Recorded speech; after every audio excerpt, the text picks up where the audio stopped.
एक गांव में राकेश नाम का एक आदमी था जो काम की तलाश में इधर उधर घूमता है और पूरा दिन काम ना मिलने की वजह से वो बहुत परेशान हो जाता है।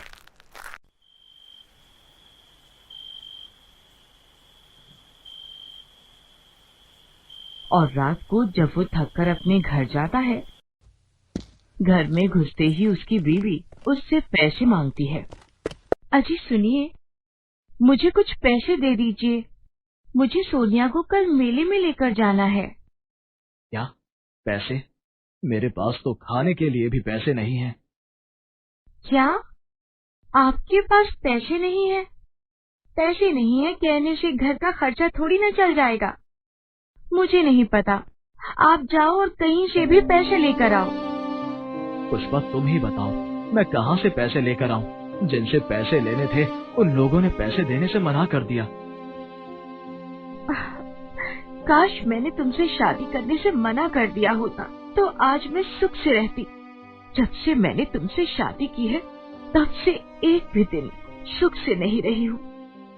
कभी सोचा है तुमने, कभी मेरे लिए या हमारी बेटी के लिए क्या किया है? आखिर सोनिया तुमसे इतना प्यार करती है, लेकिन कभी तुमने उसके प्रति पापा होने का कोई फर्ज निभाया ही नहीं है। ऐसा कहकर रोते हुए पुष्पा वहाँ से चली जाती है और राकेश देर रात तक मन ही मन पुष्पा के कहे शब्दों को सोचता है और सोचता है कि मैंने कभी अपनी पत्नी और अपनी बेटी को कोई सुख नहीं दिया है। वो यही सब बातें सोचता है और परेशान होकर उठकर बाहर चला जाता है और थोड़ी दूर चलते चलते वो जंगल में चला जाता है। वहाँ जैसे ही वो पहुँचता है तो उसे वहाँ एक तालाब दिखाई देता है, जिसके पास एक लकड़ी की तख्ती दिखाई देती है जिस पर लिखा होता है सावधान, और नीचे लिखा होता है इस तालाब में जो भी कूदता है वो कंकाल बनकर ही बाहर आता है। ये पढ़कर राकेश मन ही मन में सोचने लगता है कि मैं भी इस तालाब में कूद जाता हूँ। इस रोज रोज की चिक चिक भरी जिंदगी से तो कंकाल बनकर ही रहना बेहतर है। फिर ऐसा कहकर राकेश तालाब में कूद जाता है और जैसे ही वो तालाब में कूदता है तभी तालाब में बवंडर आता है और राकेश को उठाकर बाहर फेंक देता है। अरे मुझे ये क्या हुआ? मुझे ऐसा महसूस हो रहा है कि मैं पहले से और भी ज्यादा ताकतवर और फुर्तीला हो गया हूँ। तभी तालाब में से आवाज आती है, नहीं, ये सच है। ये आवाज सुनकर राकेश बहुत ज्यादा डर जाता है और डरते हुए इधर उधर देखते हुए बोलता है, कौन है?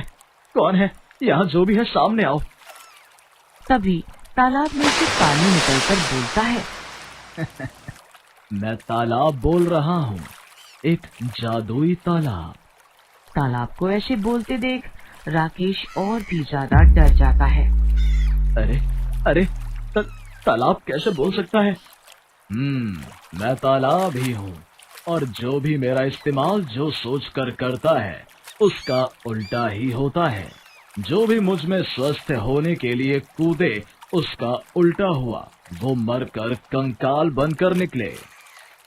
अरे फिर तो आप मेरे बहुत काम आ सकते हैं। काम तो आ सकता हूँ, लेकिन उल्टे कामों में, क्योंकि मैं कोई भी काम सीधा नहीं करता हूँ। अब समझ गया मैं तालाब जी। फिर राकेश इधर उधर देखता है और उसे तालाब के पास में ही एक खाली मटका रखा हुआ दिखता है और वो उस मटका को उठाकर तालाब के पास में आता है और फिर तालाब हंसते हुए उस मटके में चला जाता है और फिर राकेश उस मटके को लेकर घर आ जाता है। घर पर उसकी बीवी पुष्पा रसोई में खाना बना रही होती है। पुष्पा, पुष्पा! अरे क्या हो गया? क्यों घर को सर पर उठा रखा है? पुष्पा, हमारे पास कुछ रुपए हैं क्या? क्या पागलों जैसी बातें कर रहे हो? मेरे पास भला रुपये कहाँ से आएंगे? और अगर मेरे पास रुपये होते तो क्या मैं रात को लड़ाई करती? अरे 1-2 रुपए तो वैसे भी घर की औरतों के पास 2-5 रुपए तो निकल ही जाते हैं। हाँ, रुकिए, देखती हूँ। फिर पुष्पा रसोई में जाती है और चीनी के डब्बे में से 10 रुपए निकाल कर लाती है। ये लो, बस यही 10 रुपए थे मेरे पास, ये भी ले लो तुम। हमारे पास ये रुपए भी ना बचे। ये क्या बोल रहे हो? ये 10 रुपए मैंने कल सोनिया को मेले में ले जाने के लिए रखे थे और तुम उसे भी नहीं बचा रहे। जैसे ही वो मटके में पैसा डालता है, वैसे ही मटके में से 7-8 गुना और पैसे निकलकर राकेश की जेब में आ जाते हैं। हे भगवान, ये क्या जादू है? बीवी जी, देखा इस मटके में रखे तालाब के जादुई पानी का कमाल। और हाँ, इसे सिर्फ उल्टे काम करने की आदत है, इसलिए मेरे रुपए खत्म करने की बात की तो इसने मेरी जेब रुपयों से भर दी है। भगवान का शुक्र है कि ये सही हाथों में आया है। इससे तो हमारी ही चीज को खत्म कर कर भर सकते हैं।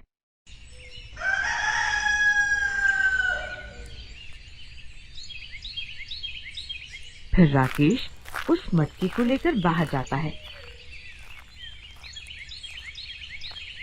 और थोड़ी दूर पर देखता है कि एक गांव के काका जी के साथ एक लालाराम सेठ खड़ा होता है और सेठ अपने शरीर पर हो रहे चर्म रोग से परेशान रो रहा होता है। अरे लालाराम, तुम रो क्यों रहे हो? सब जल्दी ठीक हो जाएगा। तभी राकेश वहां आकर बोलता है। अरे काका जी, ये तो दूसरे गांव के बहुत बड़े लालाराम सेठ हैं। इन्हें क्या हुआ है? ये इतना रो क्यों रहे हैं? और इनके पास तो करोड़ों की दौलत है। हाँ, पर वो दौलत मेरे किसी काम की नहीं है। देखो, मेरे शरीर पे ये चर्म रोग हो गया है और ये ठीक होने का नाम ही नहीं लेता, और ये धीरे धीरे मेरे पूरे शरीर में फैल जाएगा और इसकी वजह से मेरा पूरा शरीर सड़ जाएगा। हे भगवान, ये तो बहुत बुरी बीमारी है। मैंने सुना है कि तुम दुआ बहुत जानते हो। अपनी दुआ से ये मेरे शरीर के चर्म रोग को ठीक कर दो। मैं तुमको मुंह मांगे पैसे दूंगा। 1 लाख, 2 लाख, 10 लाख, जितने तुम मांगोगे मैं तुम्हें दूंगा। 10 लाख रुपए? तभी राकेश मटके से हाथ में पानी लेकर बोलता है। तुम्हारे पूरे शरीर की चमड़ी पूरी तरह से सड़ जाए। तुम क्या बकवास कर रहे हो? तुम्हारी इतनी हिम्मत जो तुम मेरे बारे में ऐसा बोल रहे हो? मैं अभी अपनी तलवार से तुम्हारा सर धड़ से अलग कर दूंगा, जो तुम मुझे दुआ की जगह बद्दुआ दे रहे हो। और तभी एकदम से लालाराम के शरीर से चर्म रोग गायब हो जाता है और वो खुशी में चिल्लाने लग जाता है। अरे अरे, ये क्या? देखो देखो काका जी, मैं ठीक हो गया। देखो, मैं बिल्कुल ठीक हो गया। ये लो, ये लो, ये लो 15 लाख का चेक। फिर राकेश भी वहां अपने घर चला जाता है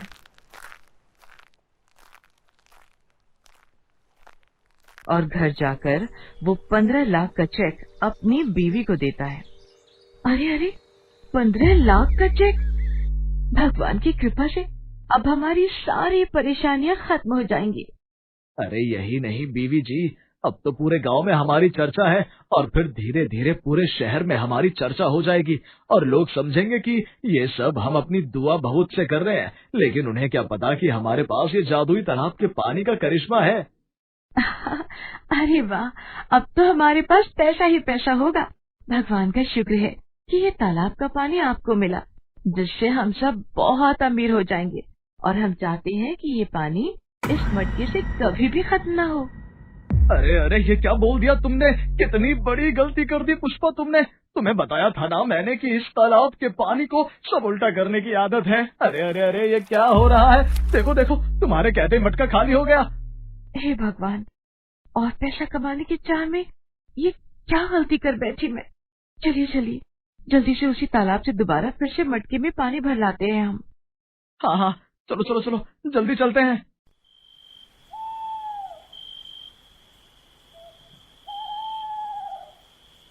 और वो दोनों वहीं जंगल में जाते हैं। तालाब के पास जाकर देखते हैं कि अरे अरे अरे, ये क्या हो गया? ये तालाब तो सूख गया है। इसका तो पूरा का पूरा पानी भी सूख गया है। हे भगवान, ये क्या कर दिया मैंने? आज मुझे एक बात समझ आ गई है कि ज्यादा खुशी में या दुख में हमें सोच समझ कर ही बोलना चाहिए, क्योंकि कभी कभी हम खुशी में या दुख में कुछ भी बोल देते हैं और वो सच भी हो जाता है, जिसकी वजह से हमें काफी परेशानियां भी झेलनी पड़ जाती हैं।